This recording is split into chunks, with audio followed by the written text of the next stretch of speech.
Hey, Anil, how are you, buddy? How are you? I'm Very good. How are you good. doing? Yeah, Where are everything's you good. now? I am in Which part of the world are Johannesburg. you in? I'm Oh, in okay. Okay. we have as it's lockdown, everyone has to be in like one place, right? I know that's true. Yeah, where are you? I'm in Bangalore, very much at home. Okay.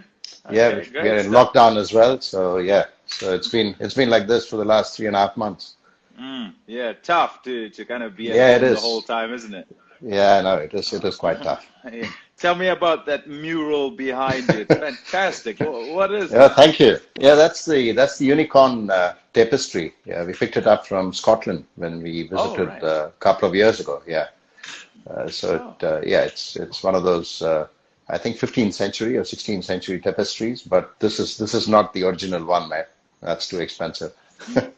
Really? Nah, okay, yeah, No, no, you you just don't you have don't get you don't get you don't get the original. So you yeah, I mean this is one of those very nicely done. So we picked it up and when we were there on a family holiday Okay, a couple of excellent. years ago. Well, it's Yeah, fantastic, I've got to say. I mean, it yeah, catches the eye straight away. So I yeah. suppose No, that I know. Yeah, yeah, it might have done that to you as well when you got it. yeah, Tell me about absolutely. them. Tell me about lockdown and kind of what you've got up to. Oh, nothing much. Basically trying to. It's unprecedented. The whole world has come to a standstill, and I guess this is something that nobody ever imagined. And it's quite a challenge. I've been generally at home, not ventured out at all in Bangalore, very rarely. And yeah, it's been quite a challenge. My older daughter's in London. She is working from home. So Yeah. that's the concern, but she's safe, and as long as one is safe and happy, I think she's fine. She's doing well there. Otherwise, the rest of the family is here with me. The kids had 4 months holidays, so we had plans, trying to make sure that they had the time of their life. But this has hit us, and they've been at home. Mm. So it's unfortunate, but I think it's also nice to spend a lot of time with the family. Mm. Although forced for all of us because we travel quite a lot. By this time, the IPL should have happened. So I guess there were a lot of things for me lined up during these 3 months, but yeah, nothing much. Being a bit lazy, trying to work hard, have a small gym at home, trying to keep myself fit. But otherwise, yeah, nothing much, man. Many people are a whole lot fitter than they normally would be, but Yeah. some, probably me included, are a bit fatter than they would be. Which No, but I category are think you in? no, I think I've remained the same. So slightly fitter, probably. At least I think so. But I think it all depends. It's subjective, isn't it? Mm. Fitter than what I used to be 4 months ago, but not necessarily fit enough. So, so I guess it's one of those things where you try and balance it out. Okay. Well, I'm glad that you're all okay, and your family is good Yeah. and all of that. Yeah, someone's already commented on there and they said they like the new look, the beard. Is that the lockdown look? Yeah, this is the lockdown look. I've just been lazy, and I thought, since you're not going out, might as well give it a try. Yeah, well, it fits you well. That's good. You Yeah, wear it thank well, you, Pommie. I just say. Thank Okay, you, Pommie. let's shift and talk about what all these people who are here would probably want to hear about. And some may know, some may not. And as I said in our communications, it's just to reminisce, really. Why did you choose cricket, or did you choose cricket all those years ago? I think, growing up, that was one game that we all played on the streets here in Bangalore. Now you can't. I mean, the city has grown so much that you can't really play on the street. So we grew up playing with a rubber ball, with a tennis ball, and made do with the electric pole as the wicket, and then played. That's how we played. And when I was 14, 13, 14, I sort of wanted to take up real cricket with the cricket ball, and then started to go there. I never ever thought that, I'll make it. I just wanted to, go there and then practice in a club called Young Cricketers.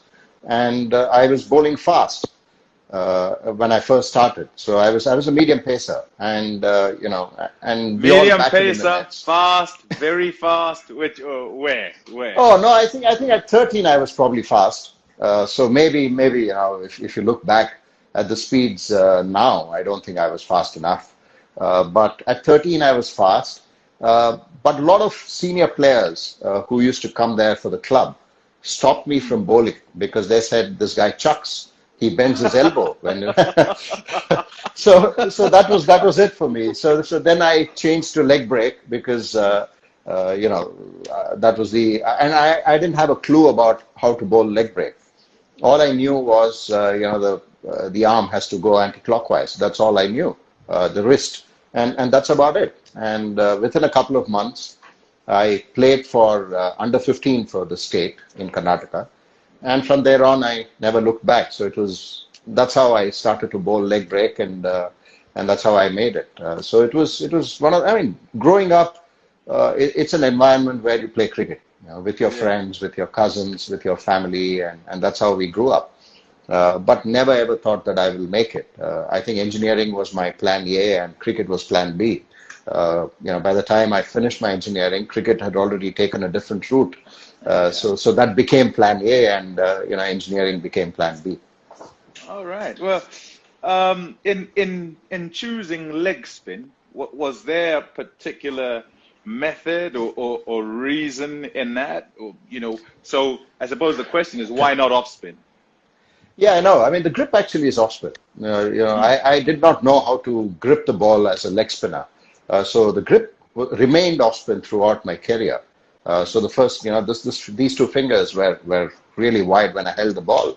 At that time, my brother told me, just saying, look, there are not many leg spinners around. So why don't you just bowl leg spin, and maybe you have a chance. So that's how I started, bowling leg breaks, and there were not many. Even today, there are not many leg spinners. Although every team has one, which certainly they create an impact. But growing up, there were hardly any leg spinners. So there were a couple of them. So you could compete with just the two instead of probably 50 or 60. And when and I'm sure you're aware, Pommie, you've been to India, how grassroots cricket is in India. So when I went for the under 15 selection, there were 1,800 kids who had turned up at the selections. So I was one amongst 1,800 or 2,000 maybe in Bangalore, and this was across Karnataka, the state. So yeah, to get to a 15 member squad from that is itself a big achievement, and to actually notice the eye, of a selector saying, okay, this kid has something in him when he's 14, 15 is something, I think you need to be blessed. That's about it. To be just picked up from one among 2,000. And I'd hardly started bowling leg break. So that was one of the reasons why I chose to bowl leg spin. No, I tell you what, India owes your brother a great debt. Because he could have just let you go. He could have shown you the other way. He could have said, he could have said off spinners, Yeah, it's just one of those things where not necessarily you tend to pick up leg spin. So it was just one of those things where I did not know. There were no coaches. There were no formal coaching. So it was just the grip and just do that, and not much turn. I think throughout my career, not much spun anyway. so it was all about trying to deceive the batsman with some sort of a doubt that you can create. Mm.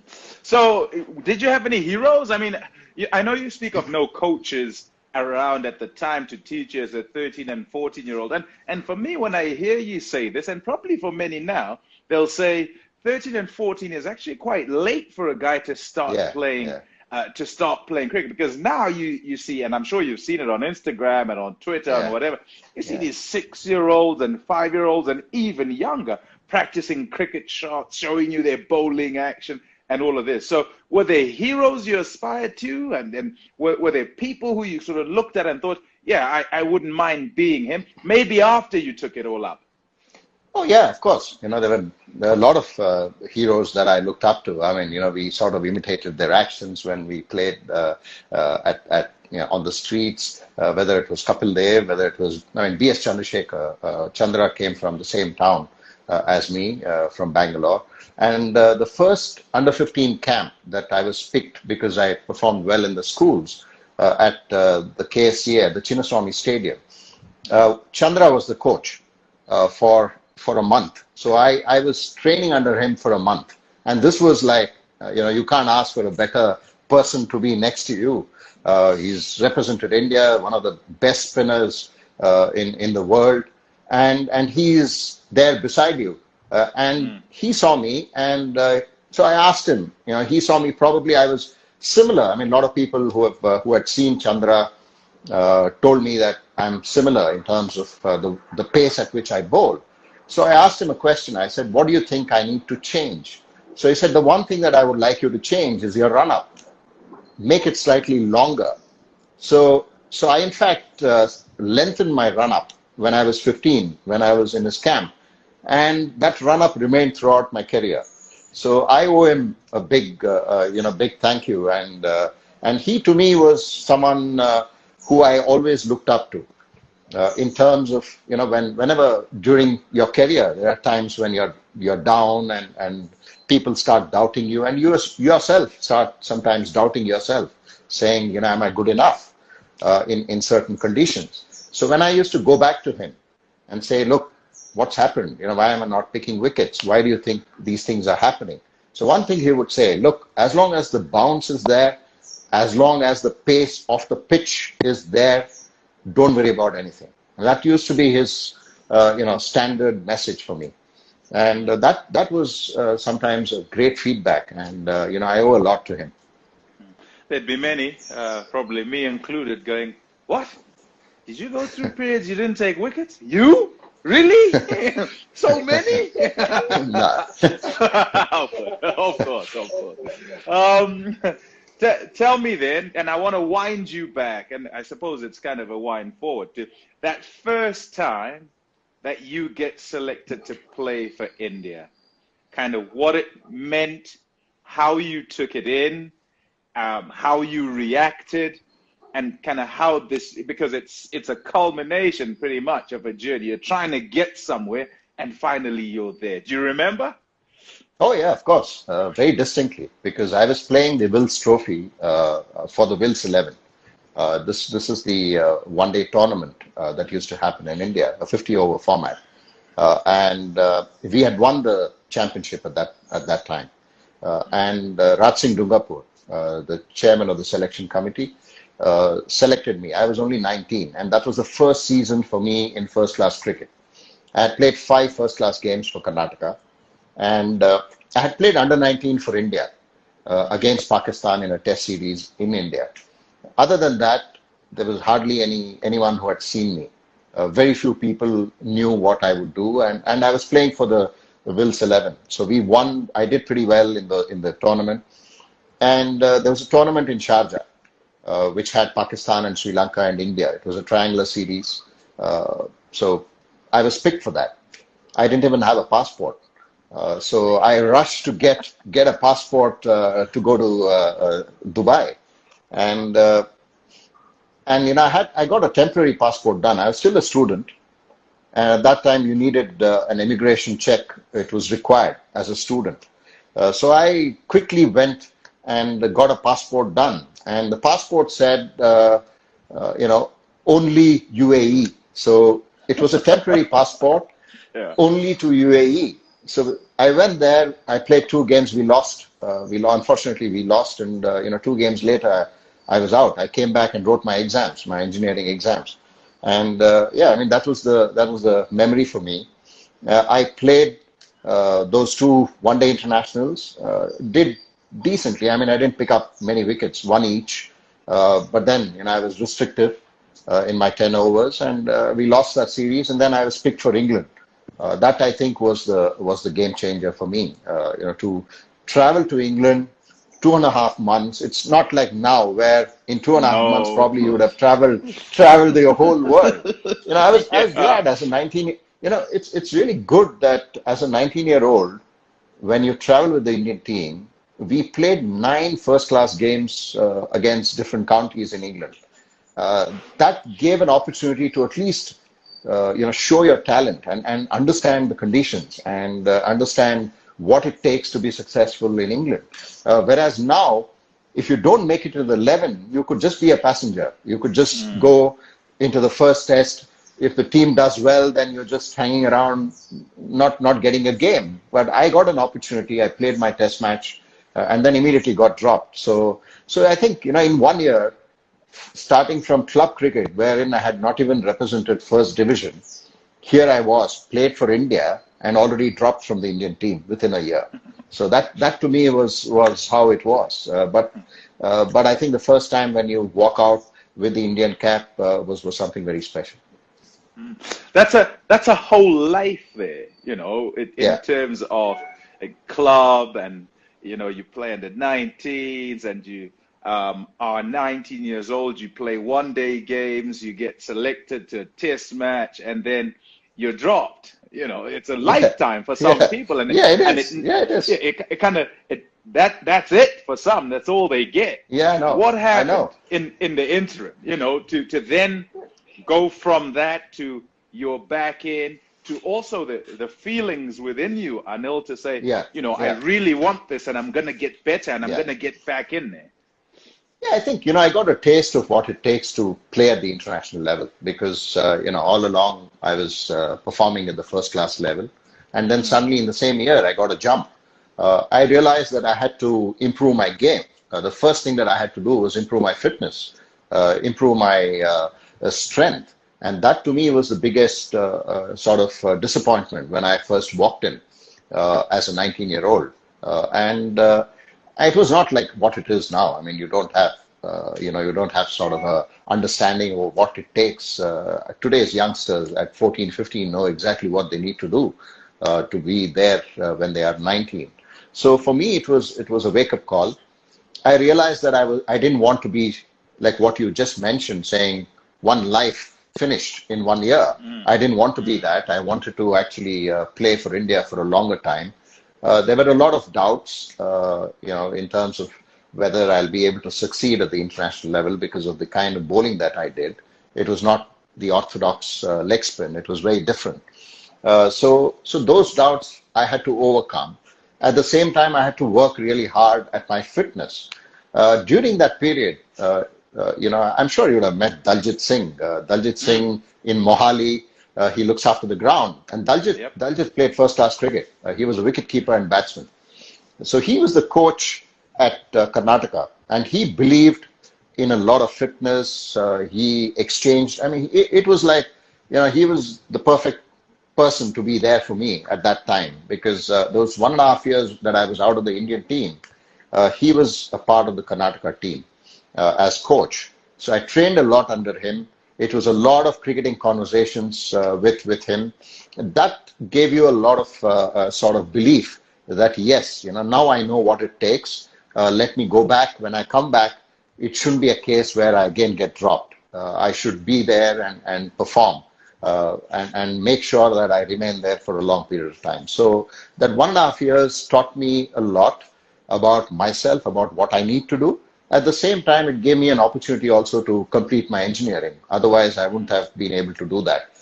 So it sort of, I've never thought that when something goes wrong, I always look at the opportunity that is already there and say, okay, let me finish that and then focus on what I need to do. So in that sense, I was lucky that break happened early in my career. It gave me a wake-up call very early in my career, which enabled me to complete my engineering.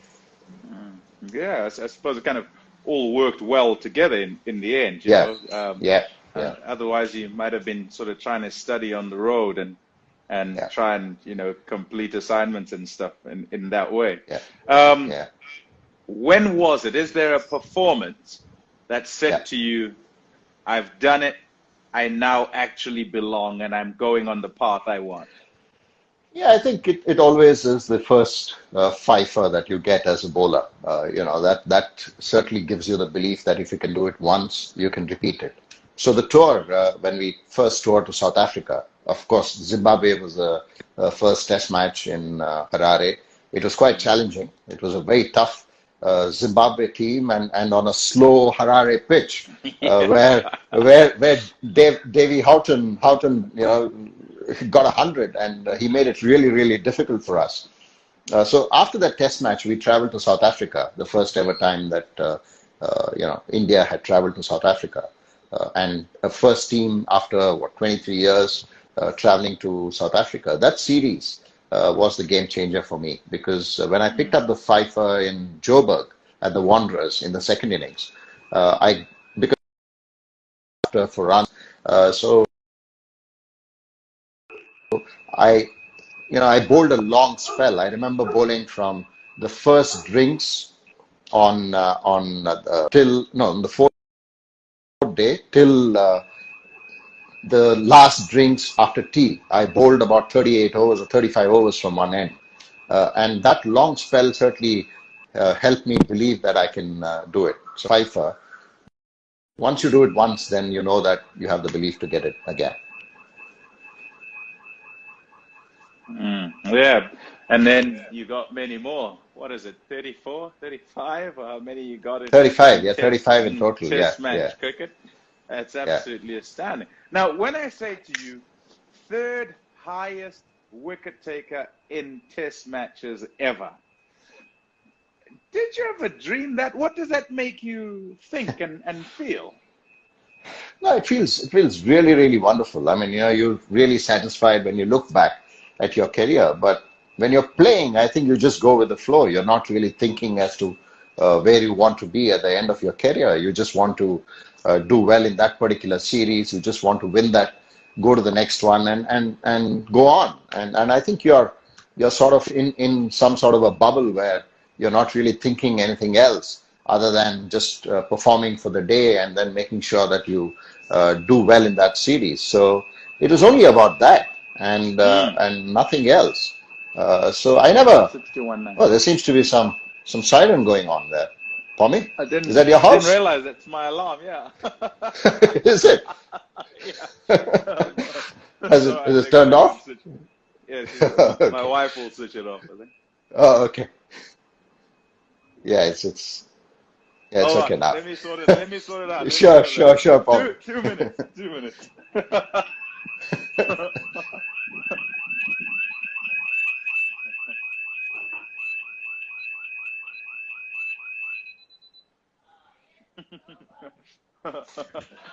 Oh wow. I'm surprised I didn't hear that.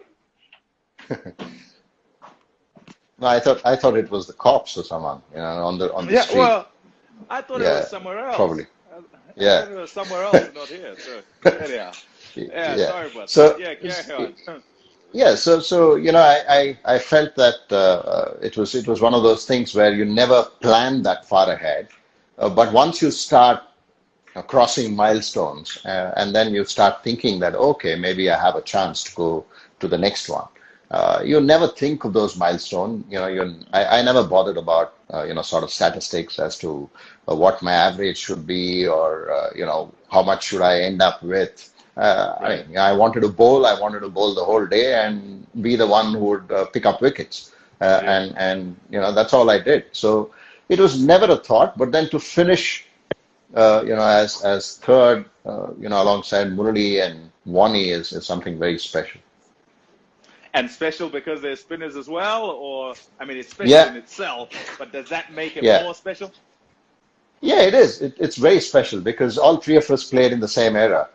We were sort of sharing notes and comparing. I mean, there were a lot of comparisons. I don't know why people compared me with Wani. I mean, Wani was someone really really different at a different plane, and it was very difficult to compare.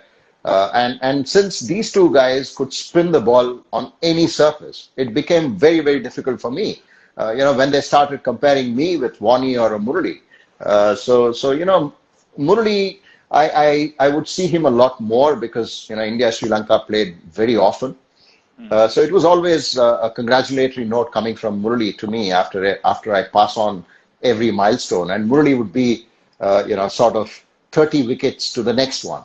Yep. And I would sort of congratulate him in advance, saying, Murali, another 30 wickets to go for your 500. Congratulations. He would say, no, that's still a long way. I said, that's 3 test matches for you, 3 or 4 test matches. So why are you saying it's such a long way off?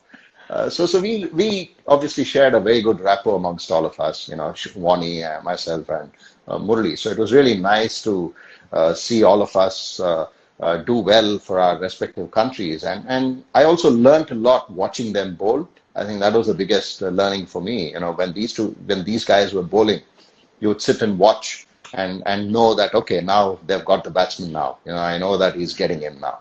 So that kind of a feeling and to understand how one is plotting the dismissal is something that was very unique to both these guys. And you could sense that it was coming. And that was a learning for me as well. Tell me, what made you the great bowler that you were and that you became? If you were to pinpoint what it was, are you able to do that? No, I think the success that I had was perhaps the accuracy that I had, and also the belief. I think I would never give up. Irrespective of what the surface was, I would really come hard at the batsman and create a doubt and not give the batsman easy runs. I think as a bowler, my biggest thought process while bowling was to make sure that the batsman doesn't get easy runs, irrespective of what it is.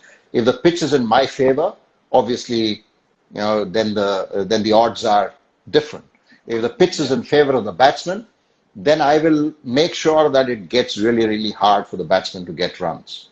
And by doing that, and you need to build pressure. I mean, Pommie, at the end of it, we get wickets because of the pressure that we create from both ends. So the partnership as a bowler is also equally important. So I had some wonderful partners, throughout my career, starting with Rajesh Chavan, Venkatpati Raju, then Sunil Joshi, and then Bajji, for a long, long time. Harbhajan and I, if we bowled in tandem, we knew that, okay, one of us will certainly pick up wickets here because we are creating the pressure on the batsman.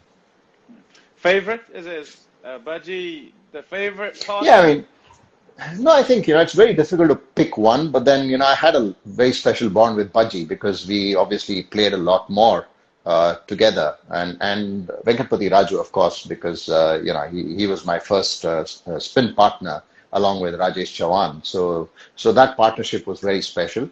And towards the second half of my career, obviously Harbhajan Singh was someone very special to be able to bowl, pick up fifers, and I think that to me was the biggest advantage. When you have 2 spinners, both capable of picking up 5 wickets, then as a batsman, then that before the start of the match itself, that you are under pressure.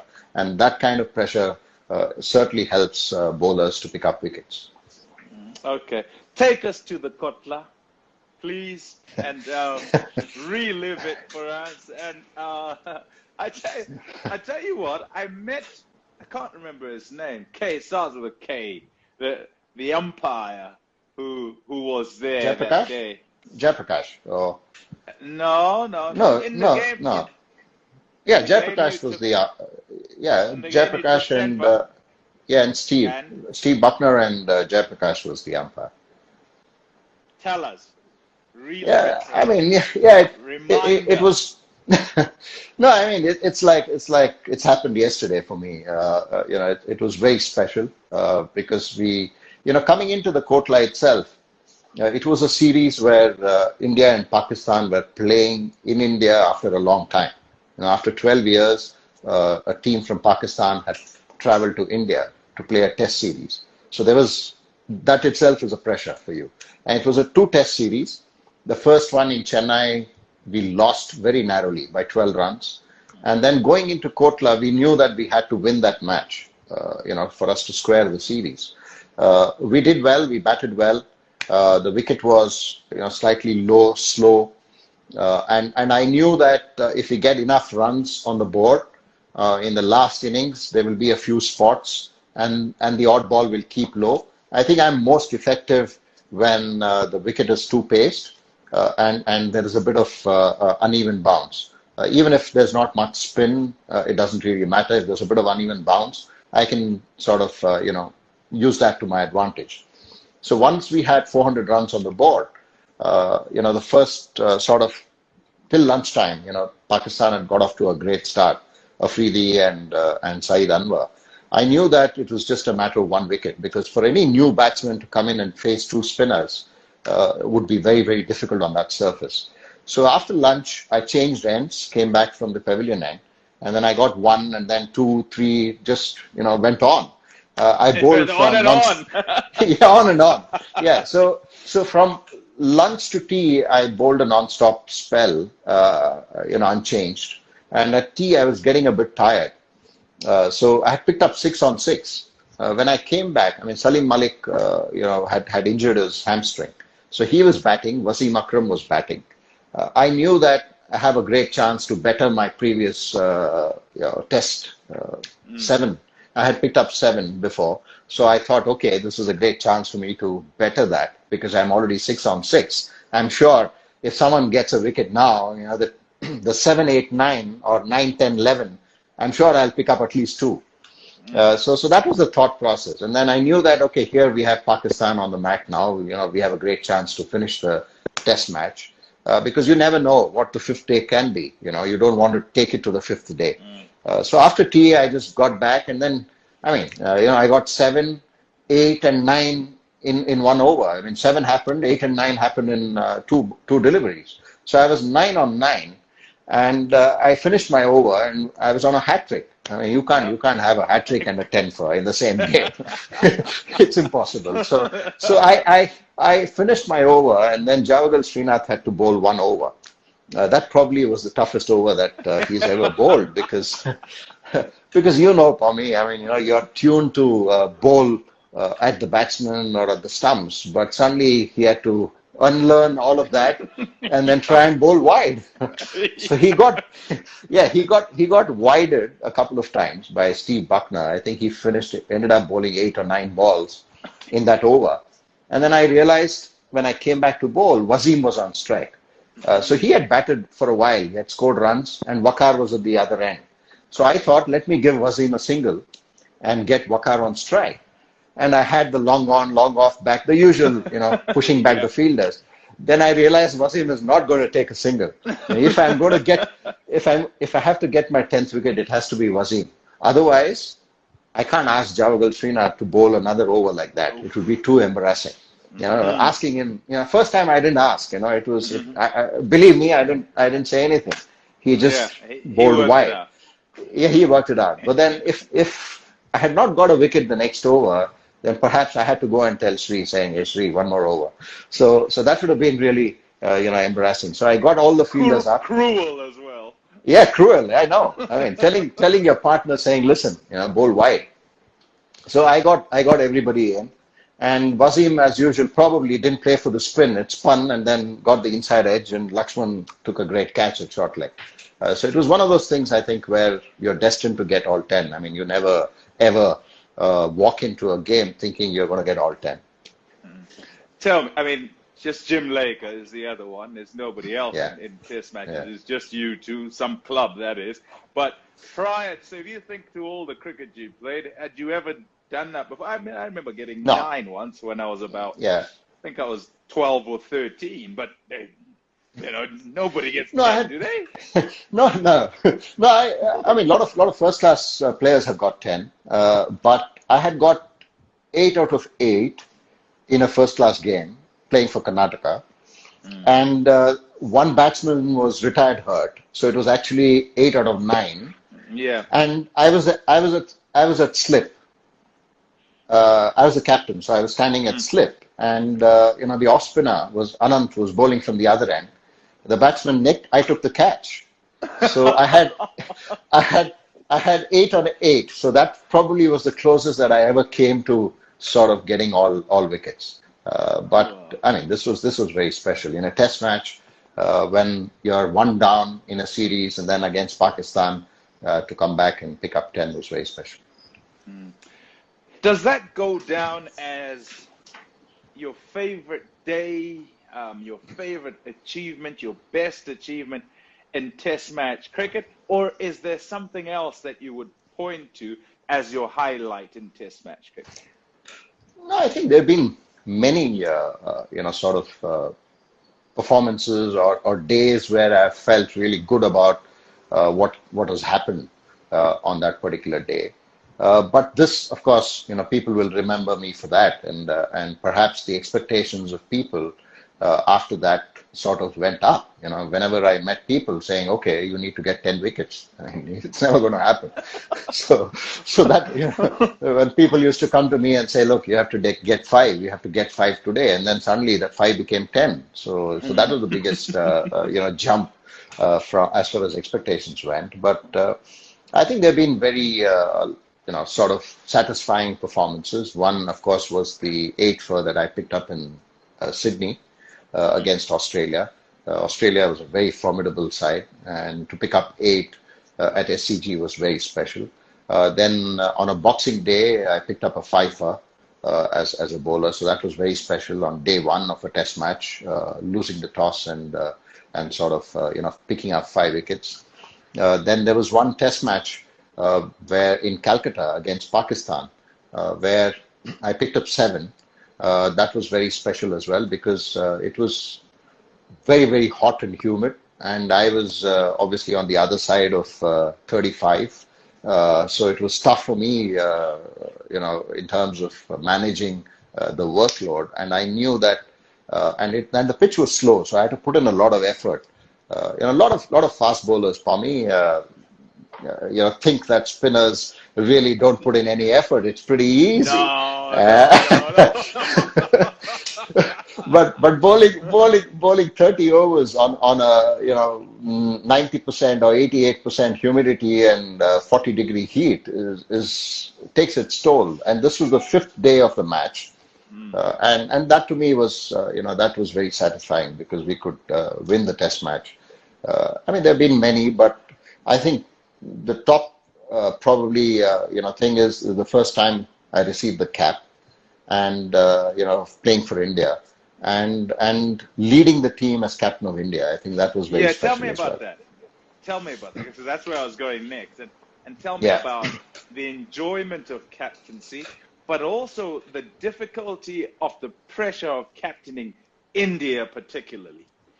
Yeah, it is tough. I mean, captaining India is probably very, very tough. It's perhaps the second most followed, after the Prime Minister of India. So it is like that. I mean, that's the kind of pressure a captain of India sees when you play.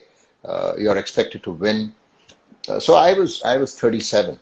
When I got the captaincy, and I knew that this was not going to last for too long because, I was coming towards the end of my career. The body was sort of giving up. It was not easy for me to go in day in, day out. I retired from one-day cricket, so I was only playing Test cricket. But I knew that it was a transition, and MS Dhoni had just won the T20 World Cup. He had just taken over as the one-day captain, and T20 had just begun, international T20. So I knew that at some point in time, very soon, I'll be handing over the reins to MS Dhoni. So it was just a matter of making sure that the transition period went well for Indian cricket, and then handing over to MS to take it forward. So it was just a one-year captaincy that I did. But it was very enjoyable. I mean, for you, I'm sure when you play for the country, when people think that, yes, you have the ability to lead, then you start thinking one day I need to, sort of be the captain. I want to be leading the team. And to retire as captain of India was very special. And to be called, former captain of India is very, very special. So yes, it is quite challenging to lead the country. But having said that, it's a great honor. Brilliant. Yeah, well, I say it's challenging. I say it's hard. You have an experienced set of men to sort of lead into Yeah, battle, don't you? Pretty much all the yeah. time as an Oh, Indian yeah. side, you seem to be able as a team to kind of mix experience and youth nicely. So they're Yeah. always experienced guys there. Yeah, I mean, I had the good fortune of former captains being a part of the team as well.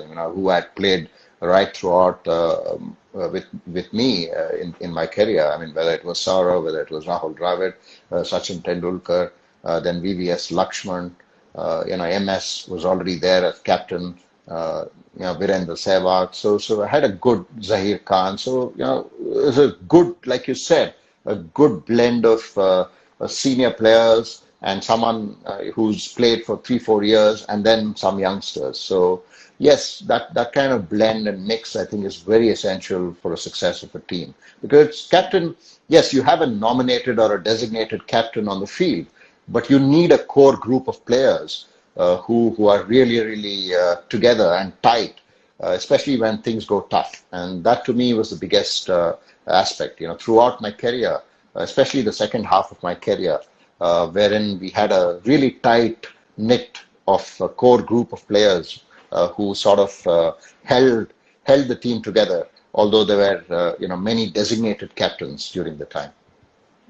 Something I just thought of as well is how much did you enjoy batting? I remember you getting runs at I enjoyed. regular enough. Yeah. Yeah, I mean, yeah, it was. I thoroughly enjoyed batting. I believe that I could score runs. I believe that I made it difficult for the bowler to get me out. That was my first, point, especially in Test matches. When I walked out to bat, the the thought process was till the main batsman at the other end gets out, I'm going to be here. So that was my first sort of goal.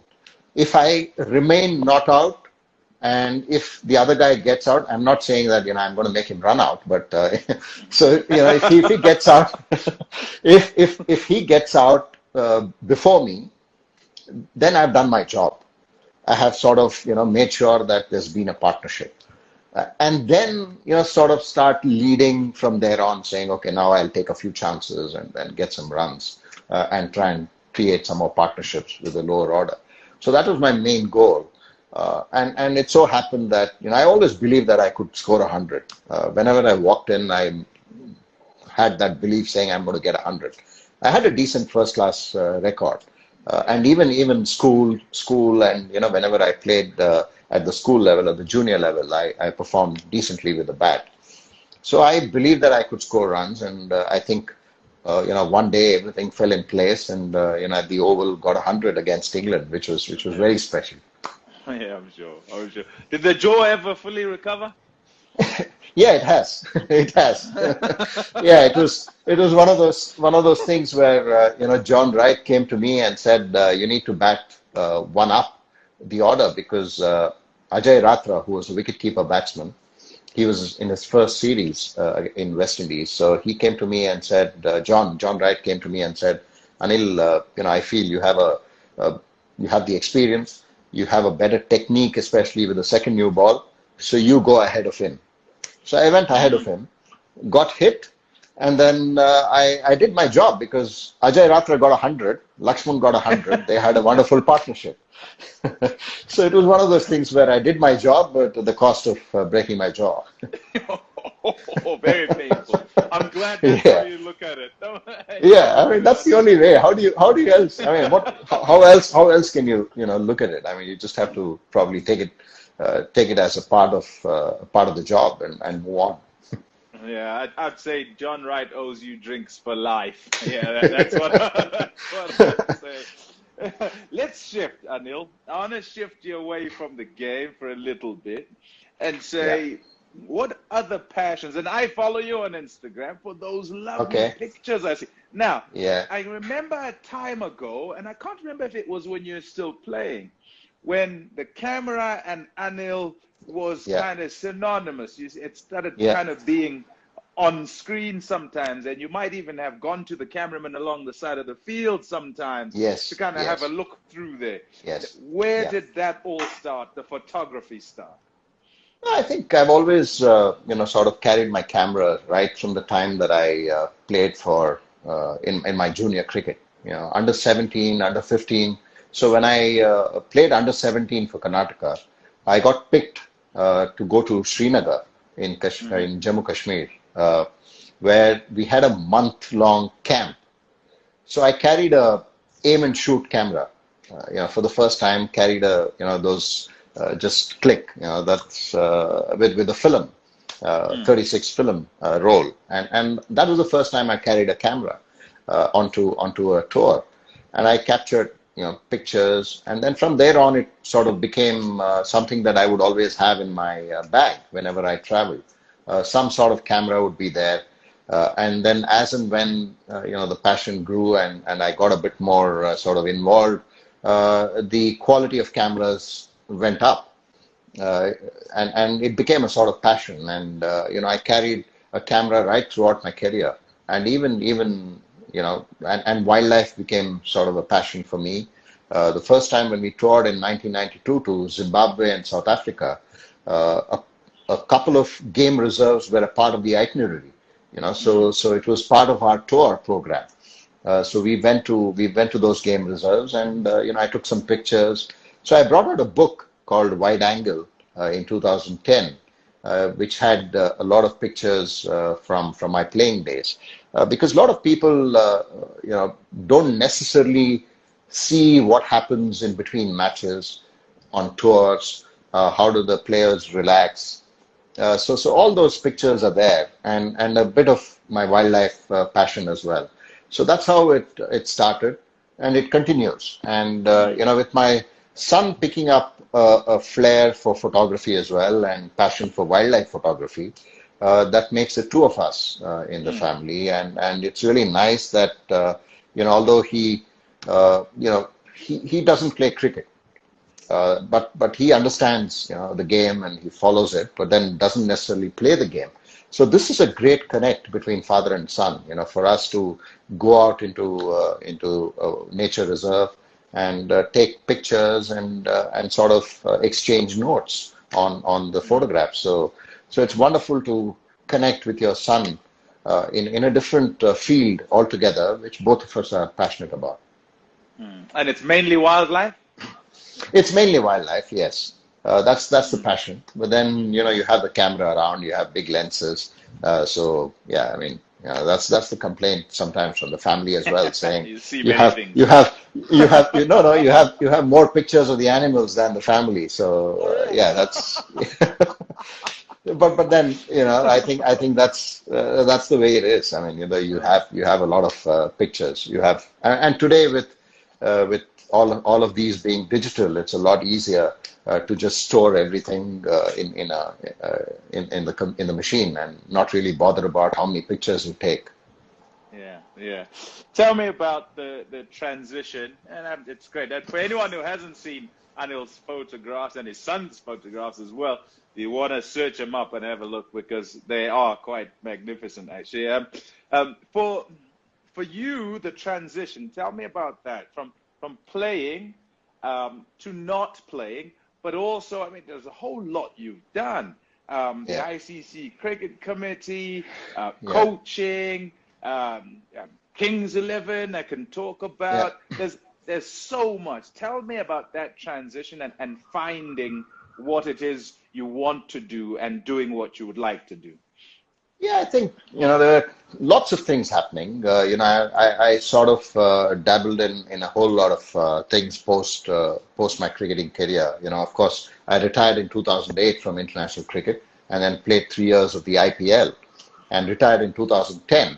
The retirement was sort of coincidental with taking up administration at the Karnataka State Cricket Association. Srinath and I, we sort of decided that we need to probably get into administration to make a few changes in the way Karnataka cricket is structured. So we took it upon us, instead of being outside and then constantly, sort of talking about what needs to change. Rather than that, we felt the need for us to jump in and sort of took it up. At the same time, I mean, I think I'm really happy with all the things that I have been able to do over the last 10 to 12 years post retiring from international cricket. That was one. And then, of course, I have businesses which are currently running, which develop grassroots sports in India. So a company called Tenwick. So that has been going on for the last 10 years. So I'm really happy about that.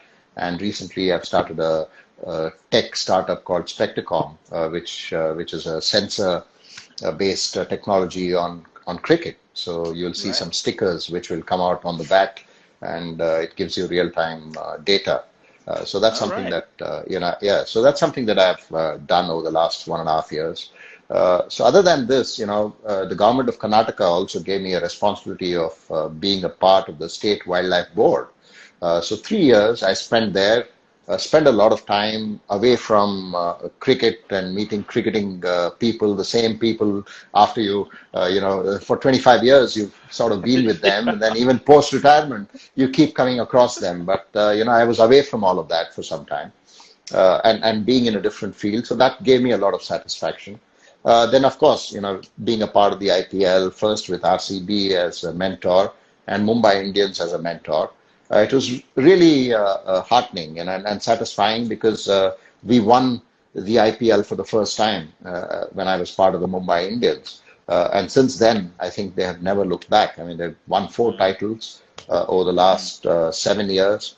And it's very satisfying when you look back at those. And of course, I gave a break because my kids, the younger two children, they had never seen anything else other than IPL during their holidays.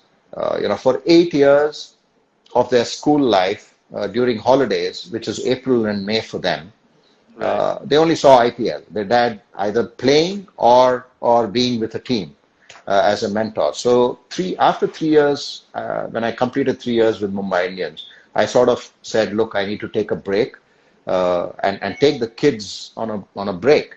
For a couple of months, during their holiday, and not really necessarily watch IPL for them.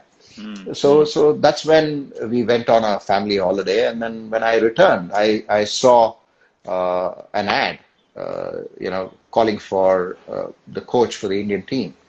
So I then sort of asked around the family. I asked my wife. I said, look, what do you think? She said, yeah, I mean, give it a go. It's okay. I said, look, it means that it's back to playing days, probably worse off because you tend to travel a lot more. She said, it's okay. The kids are young. These two are young. The older one, she was already on her own. So she said, it's fine. You carry on. Give it a crack. Apply. There's no harm in applying. So I said, okay, I'll apply. And then I got that job. So it was because the sort of, the comfort that I had with the family and my wife and the kids saying, listen, go ahead and do it. I took it up. So I was very happy that, I took up that role. And it was great. That 1 year that I spent with the Indian team was really fantastic. How hard was it? What was the hardest thing? Of course. I think, of course, the one thing that I didn't mention was the ICC cricket committee. I'm towards the end of my term now. It's a 9-year term, so I come to the last leg of that 9 years. So another year, and I think it's wonderful to be a part of the ICC as well, to keep yourself abreast as to what is happening around and contribute to the game in your own way. I think very special. I think coming back to the question that you asked, the hardest thing, of course, as a player, shifting from a player to becoming a coach, is that, obviously sitting outside, you can't do much. Once, as a player, you had the ball in your hand or a bat in your hand, or you could probably influence the game in some way or the other. But as a coach, it's very difficult. I mean, you can't do much. You're just sort of seeing everything unfold in front of you, yet maybe it needs a bit of tweak. But other than that, I think, being just with great performers alongside. And again, being a part of the Indian dressing room itself is a great feeling. And we did really well in that 1 year period. And I was really happy that there was some contributions made, and I mean there are no regrets. I was happy moving on from there as well. I know the end could have been better, but then that's fine. As a coach, you realize that when it's time to move on, it's the coach who needs to move on. And I was really happy that I played a significant role in that 1 year, and I'm now looking forward to being a part of the Kings 11 team, because I think over the last 12 years, Kings obviously haven't really had a great IPL season as a consistent season. So I'm really looking forward to whenever the IPL happens, really looking forward to being again part of the dressing room. Okay, let's finish off, mate. It's gone so quickly, actually. An Yeah, hour goes yeah, so fast. Time yeah, waits for no man, as they say. yeah, As we yeah. finish off, some rapid fire questions. And Okay, I'd like you to say what comes to mind straight away. These sure, sometimes can be tricky. Who's your sure. best friend in the game?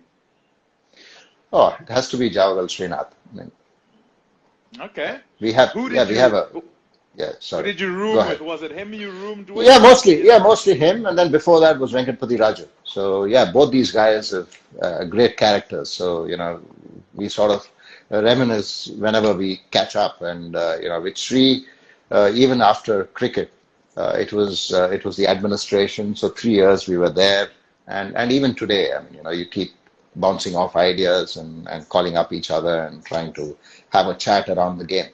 He's still involved as match referee. So it's great that he's involved still in the game, and I'm involved. So we keep bouncing off ideas and sharing information. Favorite ground? Kotla, it can't be anything else. I thought you'd say that. Favorite country to tour? I think Australia. I enjoyed touring Australia. I think it all depends on how you perform, Yeah, fair and enough. I guess it sort of sticks in you. I mean, I enjoyed touring England as well, because it was a lot easier traveling England, because you didn't have to wake up and get into No a flights. airport, no No flights, flights. just bus, and yeah, it's easy, a lot more relaxed. But I think Australia, with the kind of grounds and the cricket that one played, was very challenging. Last question. Best batsman you bowled at? Lots of them, but fortunately, no. But fortunately, most of them were a part of my team. So it was very good that I had Tendulkar, Dravid, Ganguly, Lakshman, Sehwag, all these guys in the nets, rather than thinking the previous evening saying, "Oh, I have to bowl with these guys in a match." So that was very special. But then there have been many batsmen who've been very, very difficult to bowl at. Whether it was Brian Lara. Brian Lara was probably at the top. He probably had 4 different shots to every delivery that you bowled, and that was the biggest challenge, because you thought that you would beat him and you would get him, but then he would change his stroke and then sort of tap you through third man. And I remember when we played a test match in Jamaica, the West Indies were going for runs and they were looking to declare. And I had literally a 1 day field. And I kept moving the short third man finer. And literally he was behind the wicketkeeper. Yet he was beating him for 4. And he was doing it so casually and, nonchalant. I mean, nothing